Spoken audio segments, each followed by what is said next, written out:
تاریخ انسانیت کا وہ عظیم ترین منظر، جب ایک طرف وقت کے جابر بادشاہ نمرود کا تکبر تھا اور دوسری طرف اللہ کے خلیل حضرت ابراہیم علیہ السلام کا کامل ایمان۔ ایک ایسی آگ جس کی تپش نے پرندوں کو راکھ کر دیا، مگر وہ اللہ کے حکم سے ایک انسان کے لیے گلزار بن گئی۔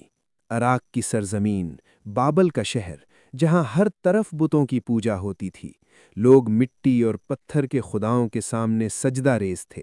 حضرت ابراہیم علیہ السلام کے والد آزر خود بت تراش تھے، مگر ابراہیم علیہ السلام کے دل میں توحید کی شمع روشن تھی۔ آپ نے پکار کر کہا، اے میری قوم، ان بے جان پتھروں کو چھوڑ کر اس ذات کی عبادت کرو جس نے زمین اور آسمان کو پیدا کیا۔ ایک دن جب پوری بستی میلے میں گئی ہوئی تھی، ابراہیم علیہ السلام نے بت خانے کا رخ کیا۔ آپ نے تمام چھوٹے بتوں کو پاش پاش کر دیا اور کلہاڑی سب سے بڑے بت کے کندھے پر رکھ دی۔ جب لوگ واپس آئے تو چیخ اٹھے، ہمارے خداؤں کا یہ حال کس نے کیا؟ ابراہیم علیہ السلام نے فرمایا، اپنے اس بڑے بت سے ہی پوچھ لو۔ لوگوں کے پاس کوئی جواب نہ تھا، مگر ان کا تکبر حق پر غالب آ گیا۔ نمرود نے حکم دیا کہ ابراہیم کو زندہ جلا دیا جائے۔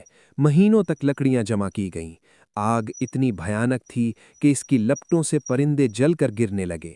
ابراہیم علیہ السلام کو رشیوں میں جکڑ کر منجنیق پر رکھا گیا۔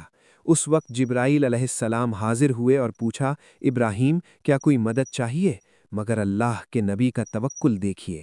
فرمایا، حسبنا اللہ و نعم الوکیل، میرے لیے اللہ ہی کافی ہے اور وہ بہترین کارساز ہے۔ جیسے ہی ابراہیم علیہ السلام آگ میں پھینکے گئے، کائنات کے رب نے حکم دیا، اے آگ، ٹھنڈی ہو جا اور ابراہیم پر سلامتی والی بن جا۔ لوگ حیرت سے دیکھ رہے تھے کہ دہکتی ہوئی آگ کے درمیان ابراہیم علیہ السلام ایک حسین باغ میں بیٹھے تھے۔ آگ نے ان کی رسیاں تو جلا دیں، مگر ان کے کپڑوں اور جسم کو ایک خراش تک نہ آئی۔ یہ اللہ کی قدرت کا عظیم معجزہ تھا۔ نمرود کا غرور مٹی میں مل گیا اور دنیا نے دیکھ لیا کہ جو اللہ پر بھروسہ کرتا ہے، آگ بھی اس کے لیے پھول بن جاتی ہے۔ حضرت ابراہیم علیہ السلام کا یہ واقعہ ہمیں سکھاتا ہے کہ جب ایمان پختہ ہو تو دنیا کی کوئی طاقت آپ کا بال بیکا نہیں کر سکتی۔